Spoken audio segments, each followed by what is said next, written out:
You ever have one of those days where you realize right in the middle of someone yelling at you on your own property that your entire life is about to turn into a war movie? Yeah, that happened. I inherited my grandfather's yacht, a $1 million legacy floating at the end of an old dock, and within 5 minutes, the neighborhood's self-appointed queen and her little HOA army stormed up the planks like they were landing on Omaha Beach. They brought cameras, fake uniforms, a stack of phony paperwork, and this smirk that said, "We own you now." What they didn't know was, the Danner family doesn't do victim, especially not when you come for something our grandpa built with his own hands. Let me back up a sec.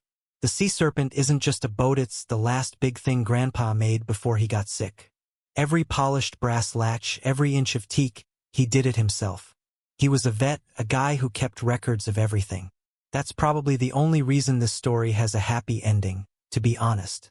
See, I'm an electrical inspector. My life is all about rules, proof, what's up to code and what's not. Grandpa was even more by the book. His files were so thick, I felt like I was inheriting a miniature IRS branch, not just a boat. First time I went down to the dock, the air hit me with that salt and old varnish smell. The Sea Serpent gleamed under the gray sky, pure pride and memory. But before I even stepped aboard, I spotted this ugly slip of paper, taped to the cabin door. "Notice of immediate compliance due," it said, in some Comic Sans nightmare font. Claimed I owed a dock tax to the Bayside Community HOA.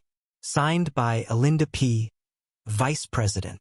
Never heard Grandpa mention any HOA. If you knew him, you'd know picked this spot because it was outside all that developer nonsense. I'm still turning that over in my head when here comes Linda P., binder clutched to her chest, haircut sharp enough to slice cheese, marching at me like I'm trespassing. "Can I help you?" she says, all fake civil. I introduce myself, explain the inheritance, and she hits me with that smile like she just caught me stealing cookies, not reclaiming my own blood's legacy. I mention her notice. She waves me off. The rules changed. Everyone pays. And as if on cue, 2 dudes in dollar store polo shirts, so-called compliance officers, march up the dock and step right onto Grandpa's yacht, snapping pictures, measuring, writing up citations like they're on cops. My hands start shaking, not from fear, but that deep, bone-aching anger. You don't just walk onto a man's boat, his home, without an invite. That's a line. Keep it cool. "Get off my boat," I say, voice low, hands visible. Linda barely blinks. "They're authorized," she chirps, patting her binder like it's the Constitution. "It's in the bylaws. Page 42. Classic HOA power trip makeup rules. Dare you to fight him." I call my brother Ree, who, lucky for me, untangles lies for a living's a federal investigator. Ree says, "Don't engage. Get their names. Correspond in writing only. And call Tara. That's our cousin cybersecurity at Homeland. If anyone can sniff out a rat in a digital haystack, it's her." That night, I stay on the yacht. No way I'm leaving the Sea Serpent alone with Linda's bootlickers around.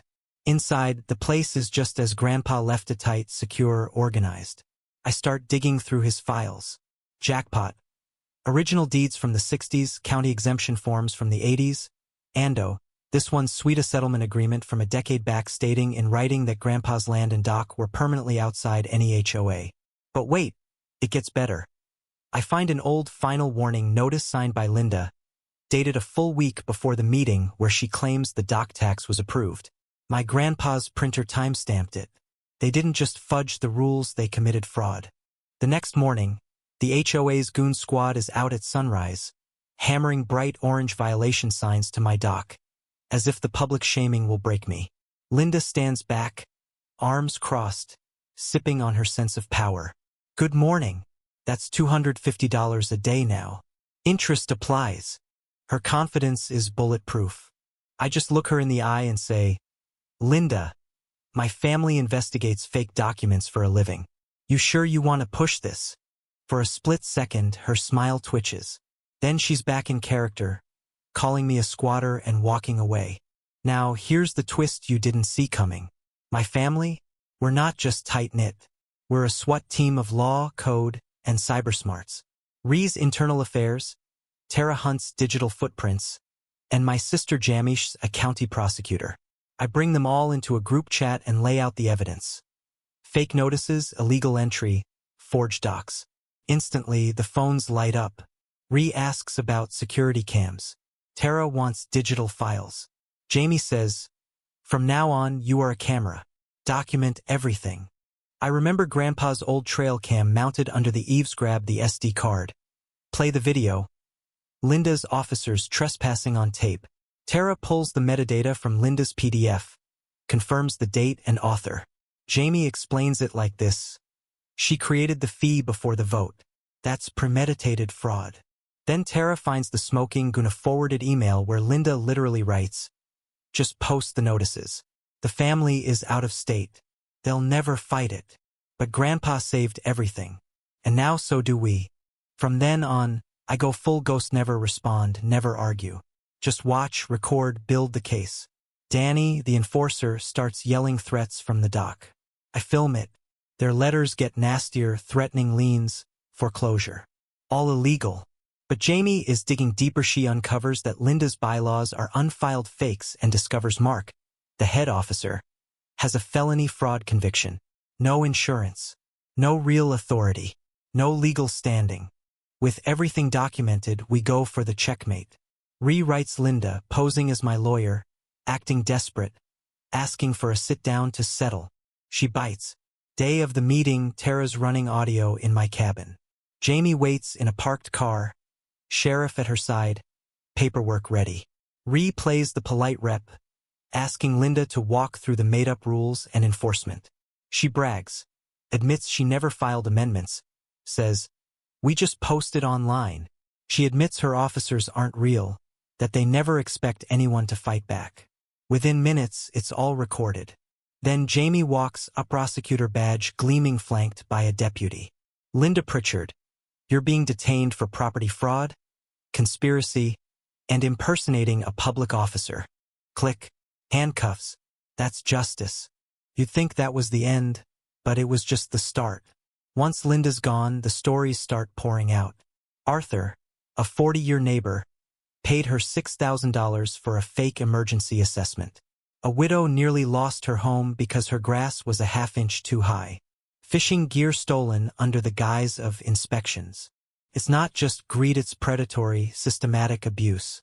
My family gathers every story, every receipt, every threat, and Jamie files for a county audit. The result? Devastating. The HOA never had legal status for any of this. The county dissolves the board, mandates restitution. Local news runs the story. Linda's mugshot is everywhere. Her famous smirk finally wiped clean. The board collapses. Arthur posts a notice calling for a community meeting. Instead of another president and vice president, everyone votes to scrap the HOA and form a volunteer committee. Neighborhood watch. No more forced fees, just honest help. For the first time in years, the dock is quiet. Not the scary kind of quiet, peaceful, free. I install lights along the walkway, hook up an AED, and set up weather alerts. Offer free inspections to the seniors. Suddenly, people aren't scared to walk the docks at night. The sea serpent, Grandpa's pride, is now a beacon for the whole marina. One evening, Tara brings a fat envelope from the county, certified checks for Arthur and the rest. Every cent Linda's board stole. I hand Arthur his $6,000 personally. He cries, doesn't even try to hide it. Not just about the money, about getting his dignity back, his place at the dock. We stand there together, letting the sun rise over the water, feeling like maybe, for once, the good guys actually won. So yeah, Karen thought she could rule this dock with a binder and a couple of mall cops. She forgot real power isn't about making people afraid. It's about building something that lasts, something honest. You can fake a signature, you can fake a rule, but you can't fake gravity, and when it all comes crashing down, it's the truth that hits the hardest. Now, I gotta ask you. In your neighborhood, your city, how would you handle someone like Linda? Was the takedown too harsh or not enough? Drop your thoughts in the comments below. What's your line in the sand when it comes to community, fairness, and standing up to bullies? Let's hear your stories.